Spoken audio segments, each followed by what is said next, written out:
from Electrocraft.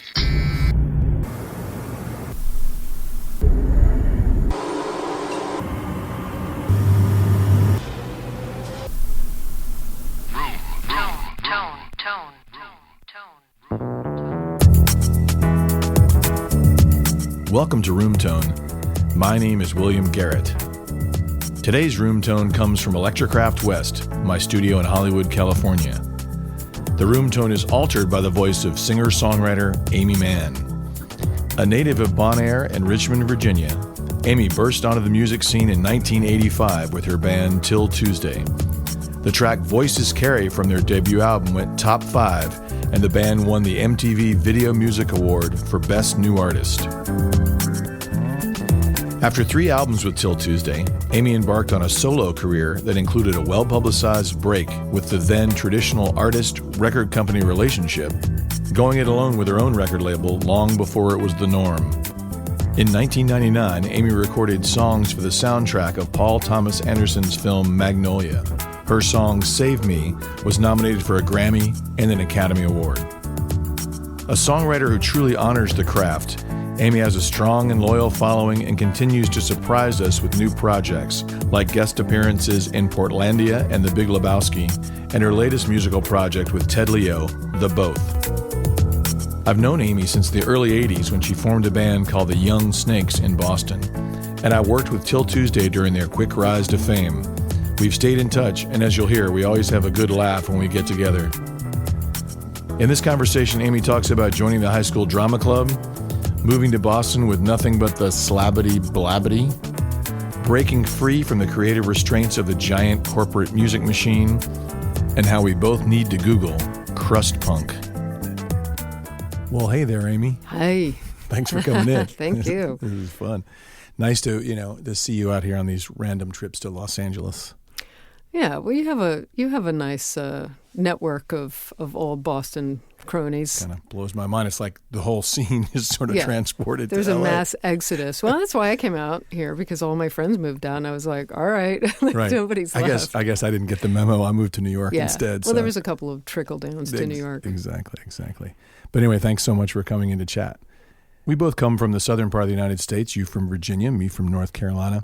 Can we go back to the beginning of your creative experience and the effect of where you grew up on that experience? That's an interesting question, because I don't know. I mean, I don't actually know. I don't think it was necessarily, maybe being in drama club in high school was, kind of helpful. And right. But I think I hate to say this, but, I'm probably not the only teenager to have felt this, but the overwhelming urge to get out of town, probably lit a creative fire under me in a certain way. That is a real direct effect that location has. If you want to get out of there, you've got to figure out how to do it. I mean, I'm always interested in the middle school and high school years. You mentioned high school drama club and how that affects your choices. Were there any mentors or influences, or maybe now that you mention it, detractors and reasons you wanted to get the hell out of there? Well, I went to a school for my senior year. I had been living in the suburbs and went to a real kind of classic suburban high school, and I was in drama club there. And so drama club was your first sort of creative foray into. Yeah, and that was really my thing. And of course, like everybody, I sort of toyed with the idea, like maybe I should become an actor, but I think I was a really bad actor, quite frankly. And and I played acoustic guitar, and I had my 3 Dylan songs or whatever that I knew how to play. I knew how to play Landslide, Of course. And so and guitar was your first instrument. Yeah. And but it was like I knew 4 chords. I couldn't even call it an instrument for myself really. So I did some of that, but I'm going to say no more than than many, many other people I knew who also had acoustic guitars and also played Dylan songs or Neil Young songs. Right. But the drama club was sort of more energizing. I mean, it was more exciting because you were sort of part of a group of people, and the whole sort of costumes and lights, and that just makes it more like a real experience. Any music stuff going on at this point, playing, writing songs or anything yet, or that had yet to develop? maybe had tried. I don't know. I don't even think I tried to write a song by then. I didn't really understand how people wrote songs. I didn't understand what chord progressions were. I think I had gotten hold of a book that talked about chord progressions. I'm like, I don't know what is that. So when later on I went to Berklee College of Music, just learning about sort of really basic music theory, that was extremely helpful to me because it gave me a logical structure then to sort of try certain things out and, try certain chord, it explained why certain chords sounded better with other chords. But I was incapable of figuring that out myself. I didn't have that great of an ear. And I still don't. Like, of all the musicians I know, I'm the least likely to be able to figure out, how to play somebody else's song or, that's always a real struggle for me, like trying to figure that stuff out. How did you choose going to Boston and going to Berklee with not much music stuff happening for you in high school? That's a pretty big... I had the opposite experience where I was in bands and doing stuff and writing songs all along, and then Berklee, looked like the place to go to continue that. Did you go to Berklee? Yeah. Oh, I didn't even know that. Yeah, back in 1912. I didn't even realize that. Yeah. I stayed for the appropriate year and 3/4. Exactly. And, year and 3. And left. Yeah, I was there in the I think 77 is the year they credit me as an alumni of. Right. Yeah. I didn't even. I did 4 semesters in a row. Well, I had heard. I was working as a waitress in a fine occupation in a bar in a Holiday Inn. Was this in Richmond? This was in Richmond. And so they still had bands. So there was like a cover band, like this awesome... I played in some of those bands in North Carolina when I was 15, so I understand awesome cover bands. Right. And I started hanging out, and who would like come for 2 weeks, and then they would like move on. There's some circuit, a hotel circuit. That's how I got picked up into this band. The woman's name was, she was kind of a fake Tina Turner, and her backup band was called Back to Eden. Fantastic. And her name was Thelma Jones in Back to Eden, and the guitar player left, and I was playing the James Taylor, Jim Croce acoustic set at Happy Hour. I was 15 years old, and they said, will you be in our band? And I learned all the songs. They handed me a Les Paul. I thought this was it. Like I was going to quit school and go on the road and everything. And then the last night that we were going to play, when I invited all my friends, they fired me and put in like the bass player's brother. Oh, my God. And that was the end of that. But anyway, so my point being, I can totally relate to that atmosphere you were in with those kind of bands. And a lot of times the players in those bands are like amazing. Really good players. Because they're like on the road all the time and they're banging this stuff out. They're banging it out. Wow. Really good. Like, cool. They had a blind, keyboard player and, 2 There's always the blind hot keyboard lady player. singers. Like it was a big band. And they were making it happen. So that was kind of great, even though it was like a Holiday Inn bar. What kind of effect did this have on you when you saw this? I think it was really just that I started hanging out with a bass player, and I wanted to play bass. Like I just always had this idea. I barely knew what a bass did, but I sort of kind of like. And where did that come from? I don't know. There was something that was just intriguing about it. Wow. And they used to do like a chic, chunk, right? Boing, and that's where I learned how to. So that was like the first thing I learned how to do was he taught me how to do that slappy thing. Is that like? What's the real name for that? Is it I don't thumb know. Popping or slappy thing? Slabbity blabbity. Slabbity blabbity. Yeah, so she's really good at that slabbity blabbity. So I started out doing slabbity blabbity, and I was really fascinated by that, like. And just, how bass sort of fit into music, like even though I sort of barely knew anything about anything. Did you pick the bass consciously knowing that there weren't that many female bass players on the scene? Oh, I knew when I mentioned to my family that I really wanted to play the bass, and they all burst out laughing, like, what, a talking dog? I'm like, I have fingers and I can do this. Like there's no extra equipment that needs to happen except for my 2 hands. Right. It's just a guitar with a couple of strings instrument. Missing. Yeah, it's not a big deal. How is this so male centric that funny. But I mean I literally was laughed at. And wow. It's been a pretty sexist time right up until today. Until today, where it's all been solved. It all ended today? That's amazing. I didn't hear the news. It ended today. That's really great.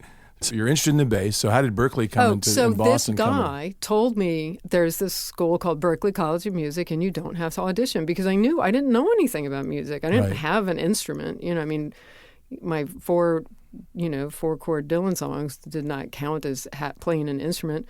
And I wasn't like much of a singer, so I would never have been able to audition for a music school and get in. And so he said, you don't have to audition. So I investigated this school and found out that they had a 7-week summer session. And anybody, just pay for it and go. I did the same thing. Yeah. So I pay, I talked to my father, and he agreed to pay for it. And I got the hell out of Dodge. And, and I worked really hard. Like, there were people at Berklee who were practicing, 4, 5, 6 hours a day. And I'm like, I'm going to be, I would practice for 4 hours a day. I didn't barely knew scales and modes, and I don't know what I'm practicing, but I'm going to do it. Maybe it'll get in there somehow. So you came in completely green. Completely green. That's I amazing. did, I didn't know how to play bass, obviously, except for this one slabbity blabbity. And, but the bass teacher was really nice. He was like, let's start from the beginning. Wow. And how was that transition from Richmond to Boston? Was it a bit mind-blowing? It was. I mean, Boston was the big city Yeah. for me, and I was terrified. And I went up there alone. Nobody went, no parent came with me Right. or anything. And I was in the dorms and everything, but I was so freaked out. I didn't eat for 3 days because, I was like, where's the cafeteria? I'm not going to, it was just too much. I bet. Yeah. I bet it was really shocking, but obviously you got rolling and got the hang of it pretty quick. Yeah, and I was really glad to, have a concrete thing to work on. Here's an instrument, here's scales, here are things to practice, and I'm going to do it. I'm going to do whatever work I can. And the thing I told myself was I didn't know if I had any talent, and I don't really know how you necessarily knew that. I suspected that maybe, and hoped that maybe it was possible to have talent that was sort of not yet unearthed, Right. and that maybe if you sort of learned about what, the thing you wanted to do, that it would become apparent. And so I just said, I'm going to do this until there's an obvious roadblock that says you're barking up the wrong tree. I mean, what was your vision of yourself at that point? Just being a bass player, or was singing involved and songwriting involved? I think it's interesting because this is probably why it did, a factor that helped it work out for me is that I was really just whatever the next step is. I like music, and I connect to, the music I connect in a big way. And I didn't know what my part could be in that. But, I'm interested in the bass. I'm going to learn how to play the bass. Wow. I'm going to take bass lessons. I'm going to get a homework assignment. I'm going to work on that homework assignment. I'm going to, learn about some music theory. And so I'll get out my guitar and play some chords and see how they fit together. And and try to write songs. I think they were just sort of scraps here and there at first, and just sort of keep at whatever the next thing is. I would just do whatever the next That's thing. That's amazing that, I think at that age we all project something that we want to be, you want to be a rock star, you want to be this, or you want to be that, and it sounds like you were just open to kind of whatever was coming next. I think practically speaking, that was my approach, and there was probably some kind of blobby idea of, maybe I could be a singer, but whatever that is, Right. And I think there's in everybody, there's this big amorphous cloud-like idea of I'll be famous, that would be great. But you don't really know what that is, but that wasn't really a driving thing. It's I just wanted to be inside it. I just wanted to be inside it. I wanted to be a musician. I just thought that was that would just be amazing if I could be a musician. When did you ease into the songwriting part and the singing part? Anytime I've tried to take voice lessons, I just don't get it. I just don't get it. I don't think it helped. And I just felt whatever it is, I'm not getting it. I certainly didn't think it improved my singing. Right. The only thing that has improved my singing is just singing over and over, just doing it over and over and over. And I'm actually considering trying to take voice lessons again because Really? my problem is I have no projection or volume. So I feel like and it's difficult live because, the drums, we'll get all techie, like the drums leak into the microphone. Right, blah, right, blah, and they blah, can't blah, turn the blah. microphone up that loud. Absolutely. And well, that's interesting that, your voice is such a distinctive part of what you do. It's interesting that you would be considering tweaking it at this point in time. I don't feel like I'm a very good singer. I mean, I think I'm okay, and like honestly, I don't want to talk about it too much because I don't want people to go like, oh, now that I think about it, you're right. I mean, anytime I hear, like, I remember when Lana Del Rey was on Saturday Night Live and everybody's like, oh my God, she was so bad. And I'm thinking, I have never sung this well on television, like much less live television. Like, are you kidding? I would give my right arm to be that in tune. And I mean, every television performance I've ever done has been because I'm just like a little too nervous and I can't get my breath under control. And it's always been like a little pitchy. The monitors are always wildly different as soon as they go on. No, and I think all of us who know have sympathy for those who we watch do bad performances. It's hard. It's just really, really hard my God, to do live stuff on TV. I've sung so out of tune. Like, I honestly don't believe I've never gotten called out publicly for it. Well, maybe now you will. We better be quiet that's about why this. I try to beef up the songwriting. Yeah. You figure out what the strongest component is and work on that. So was it during your time at Berklee that you joined the Young Snakes? I say joined, you probably started with the other people. I sort of formed it with the guitar player. I mean, it was a trio. And who were the other members? Doug Vargas was the guitar player, and Dave Bass was the drummer. And he was a crazy guy. Doug was a really interesting. So I mean, we were like literally the only people. There's one other person, Pia, who later married Steve Vai, who were into like sort of punk and new wave. Right. What year would this have been? Maybe 78 or 79, right? Ish. So we found each other, and Doug suggested starting a band, and I'd never been in a band, so like, yeah, let's start a band. And Dave gave it the name The Young Snakes, which we didn't really like, but then we were stuck with it. There you go. Because he had like booked a gig for us under the name. And of course you're like, oh my God, we played one gig as a day, we could never change it ever again. You can never change the name because that one gig is so important. And I was really into Nina Hagen, so I tried to sing in this like phony operatic, like, I mean, to me that was an era of try anything, no matter how ridiculous. So it was really fun. No rules, which meant no melody or like necessarily rhythms that anybody wants to listen to. Yeah, no anything. No form. And we had a thing where the drummer wouldn't use cymbals, or I think Doug really wanted the drummer to not play with any cymbals. It was just like, why? I don't know. So it was a lot of cowbell. Yeah, that's which perfect. is kind of awesome. When I met you, you were working at Newbury Comics. Yeah, a great record and comic store, and that was, I think, in the midst of toward the end of the Young Snakes. I can't remember the chronological order of things. Probably in the midst. And right. One of the owners of Newbury Comics suggested that maybe I should have some kind of like snare on 2 and 4 every now and then. Like he literally did. He was like, listen to this song. See, hear the backbeat. And I'm like, oh, that's on 2 and 4. Like, why didn't I, And so then I started, so writing normal. songs that have a little 2 and 4. But right. I think that the writing, quote, songs, like the doing music where you could do anything no matter how ridiculous. Like you remember the band The Dark, of course. Of course, yeah. And they had a song, and the lyrics were a recipe for shrimp flambe. And it was like, yeah, man, new wave. Like, we don't write love songs. But then at some point, I started to feel like this is a little restrictive. Like, actually, maybe it would be interesting to write songs that involved people. So you're saying being unrestricted became totally restricted, right? Yeah. Because it had to be as weird as possible, and yeah. And even if it's as weird as possible, then forget about appealing to people. It just wasn't. It started to not really appeal to me, right? And that's when I started to feel like there's a real value and interest in structure, and that's what, like, if there's not structure, then the creativity kind of takes a nosedive. Yeah, you can't fully agree. really be that creative with just a blank piece of paper. Right. And did you try to infuse this new structure into the Young Snakes? And if so, how did that go?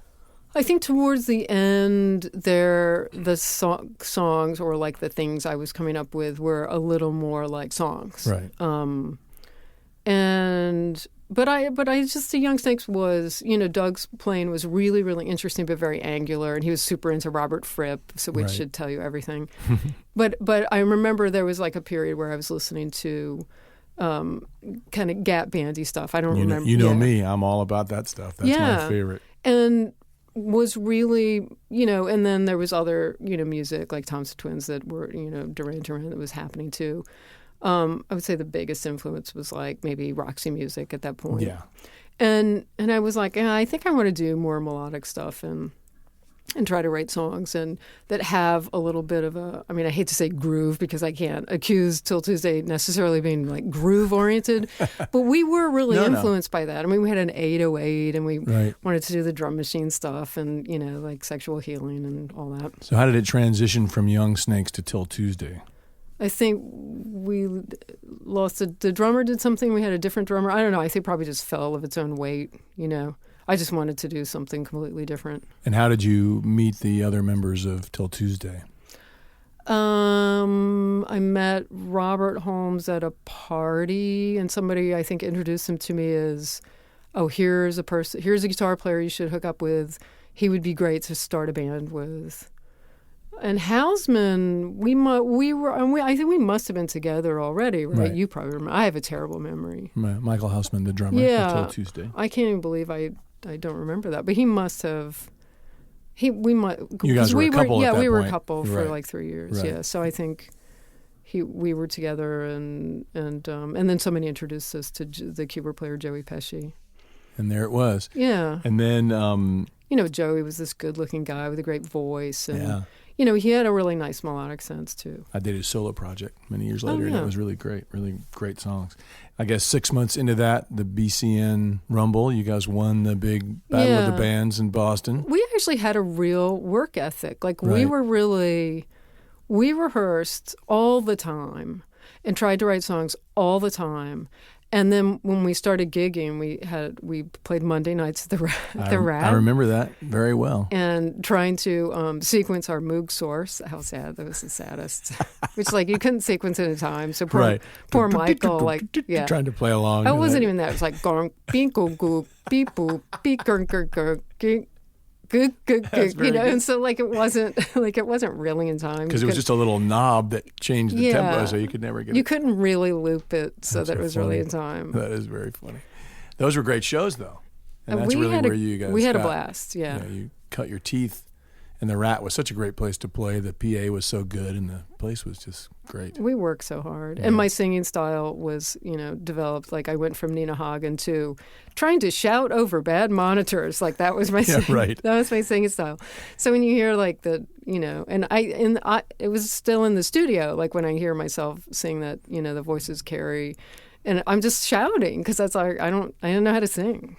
Rumble winning, and then record companies started to sniff around. You finally signed with Epic. Yeah. So we went to New York. We made the record with Mike Thorne. I had no idea what we were doing. It's all a blur. Again, a whole new experience dealing with a record company and all that kind of stuff. How was that for you? Was it exciting? Was it scary? You know what? I don't think it was great. It wasn't super great. It wasn't, because I was never like a real how you doing kind of person. And being in a band and a record company is all about knowing how to effectively schmooze people. And I don't think I was particularly good at it. Right. It was really uncomfortable. And then just trying to, get things done on behalf of the, just trying to get like artwork that you liked or, like literally like, please just let me have this font, I just remember. So you found yourself fighting for every inch. Yeah, everything was always a fight, Right. But you were happy with the way the record sounded?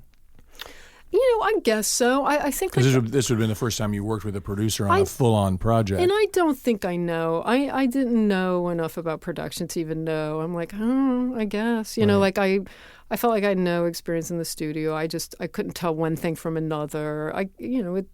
It sounded okay. I liked Mike Thorne and I trusted him. And I mean, as I recall, it wasn't really heavy-handed, the production. It was okay. Pretty much a recreation of what you guys were trying to do. Yeah. And then all of a sudden, Voices Carry takes off. What was that like? Well, we got, it was weird because, we had played many, many, many, many shows. Right. And in New England, you know, like the place at the bowling alley, and then like Shirley's in Franklin, and you know, like so we did all that circuit. And when the record came out and we made our first video, G. Smith, who played for Hall & Oates, saw the video and said to Daryl, like, we should get these guys to open up for us. I remember that. I'd forgotten that was the catalyst to Yeah. play with Hall & Oates. That's And it so was great. literally the first like tour that we did, you know, besides like the regional touring, just driving in a car. Right.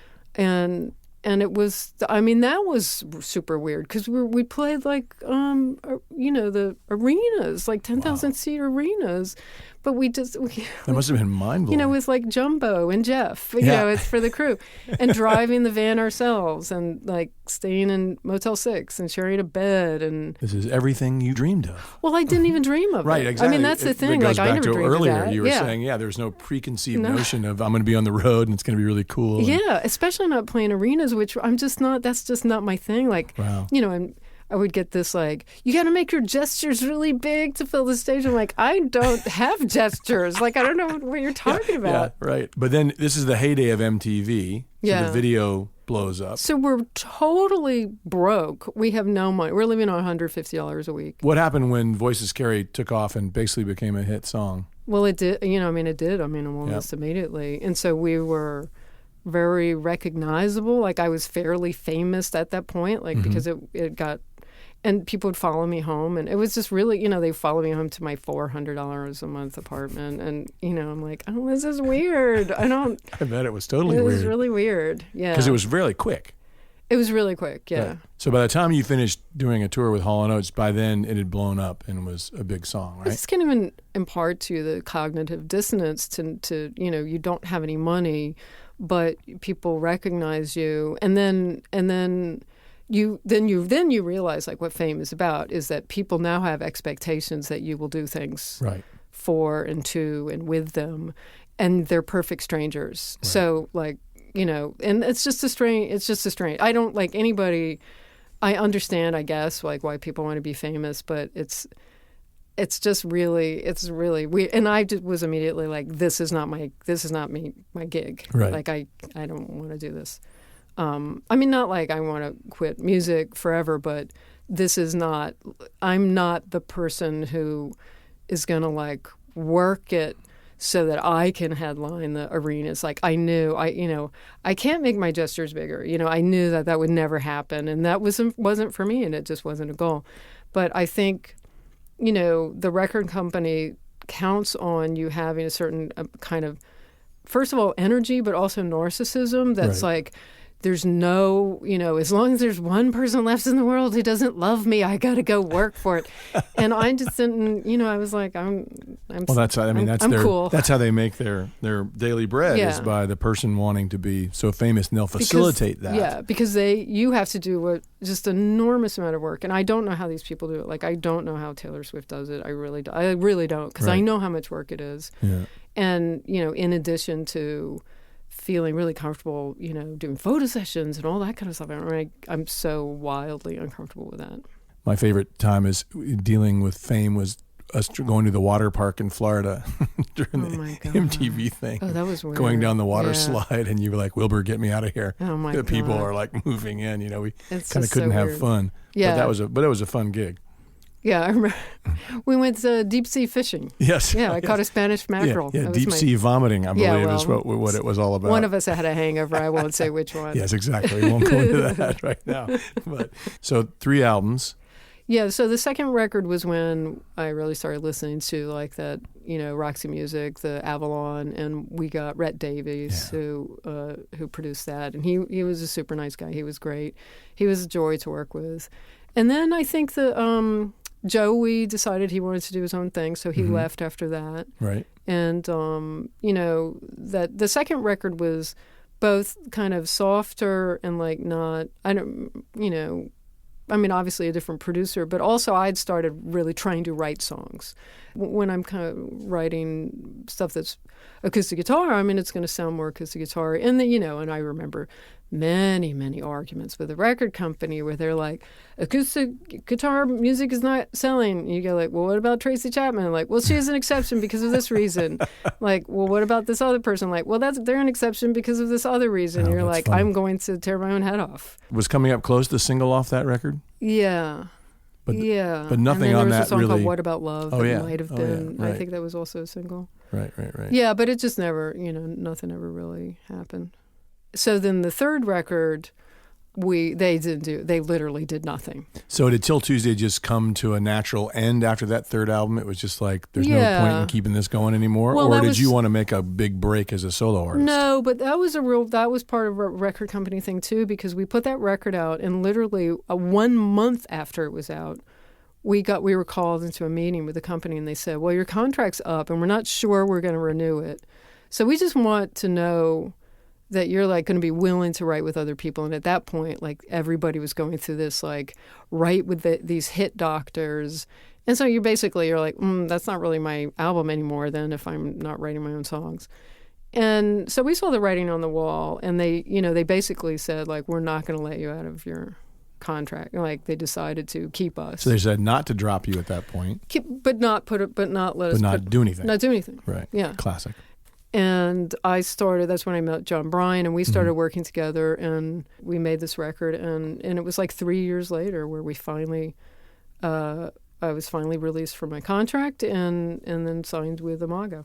Right, wow. That was whatever. And that was successful, right? Yeah, that was pretty successful. Yeah. I can't remember how many it sold, and the next record I think did pretty well. But then, then they started to fail, and they went to Geffen. And, it's like it's just like everything just kept dissolving. That's how you ended up at Geffen, because Imago was just eaten by Geffen as it fell apart. Imago was eaten by Geffen, and then Geffen was eaten by Interscope, and then finally I was just allowed to leave. When you finally made the break from a traditional record contract, this was the beginning of artists taking control of their recording careers. And so it was talked about a lot that, she's buying back her master, she's doing this, she's going to cut all ties, all that stuff, which now is a bit more common that people do that. But for you, that was a big deal. And there was definitely talk about, not letting me buy back the masters and whatnot. And I was like, I don't care. I'll re-record the whole record. I'm not going to do this anymore. I do remember that you had a certain amount of determination to do this in the way you wanted to do it. It's like I just didn't give a shit. Like why have these same dumb arguments with the same people saying the same thing?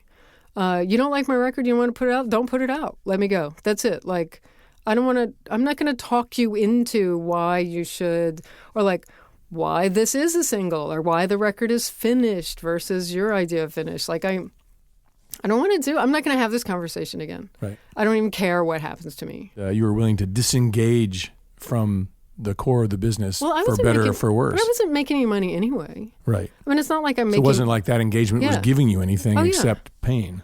Interscope got inundated with so many acts because it was 5 labels merging into one that I think they were like, we're just exhausted. Like, we can't, like, fine.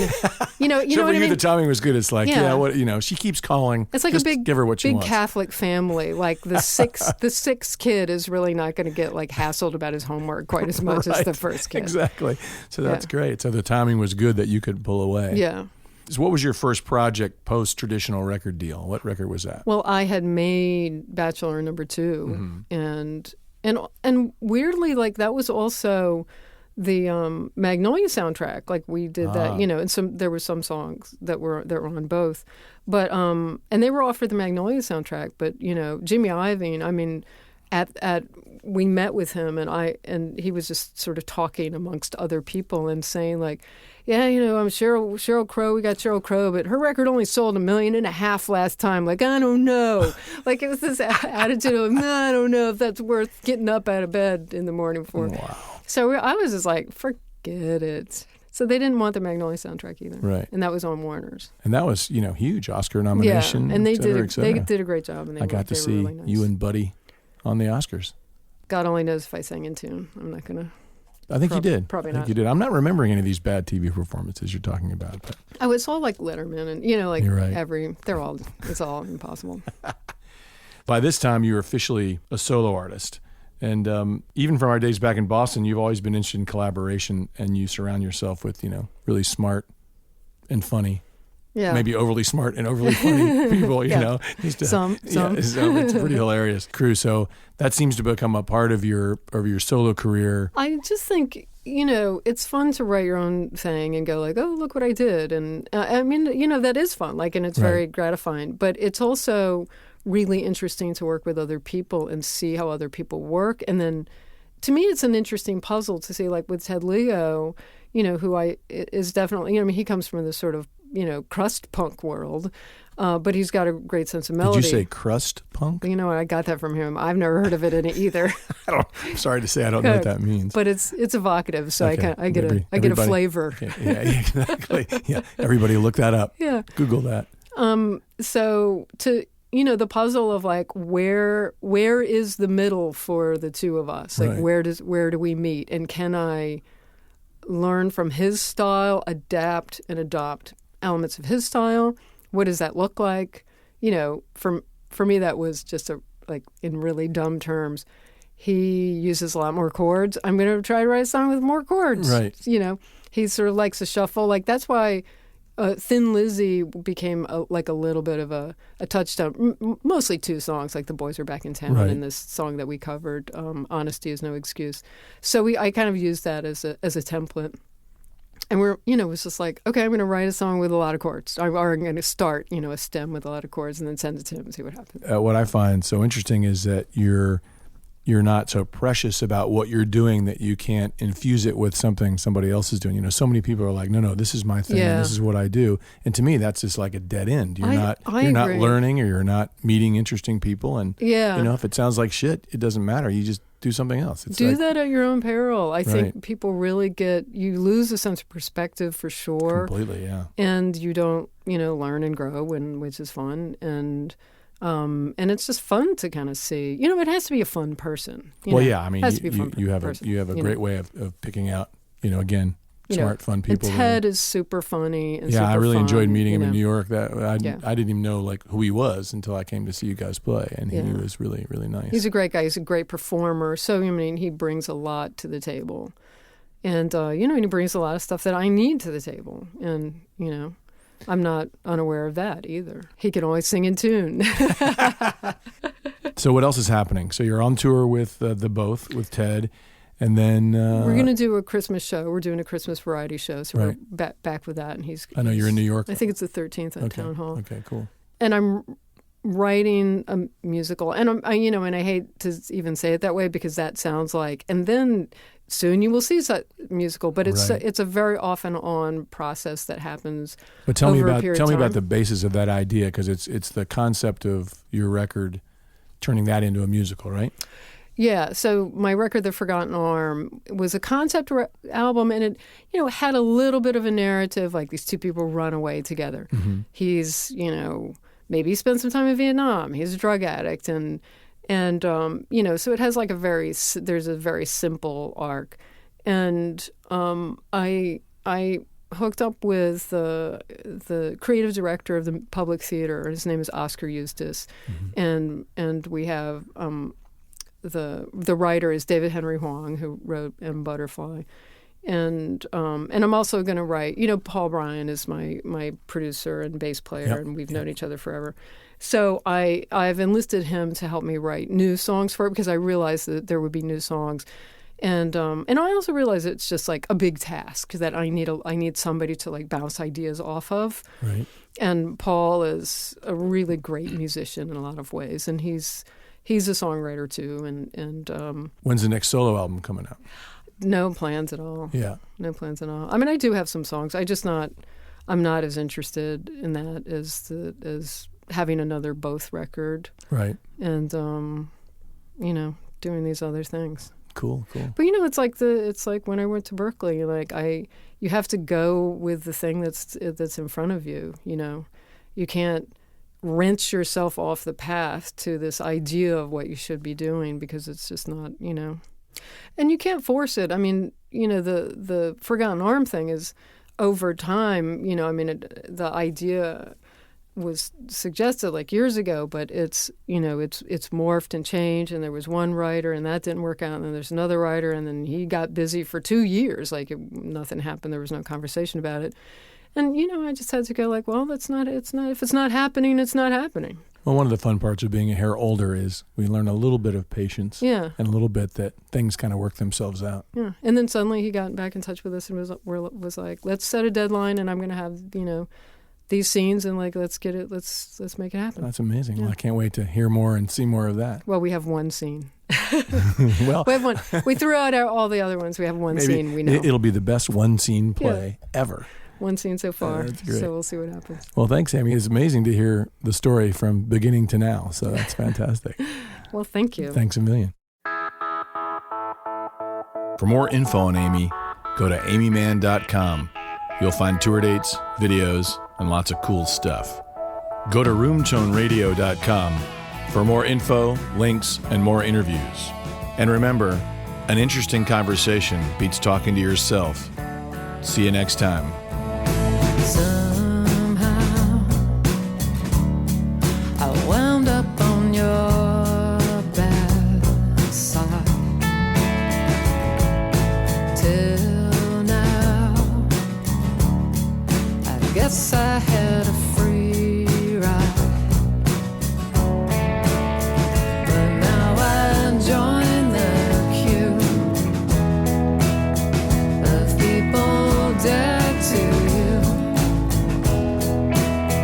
A one-time chosen few. That's all, that's it. You got yourself disappeared. The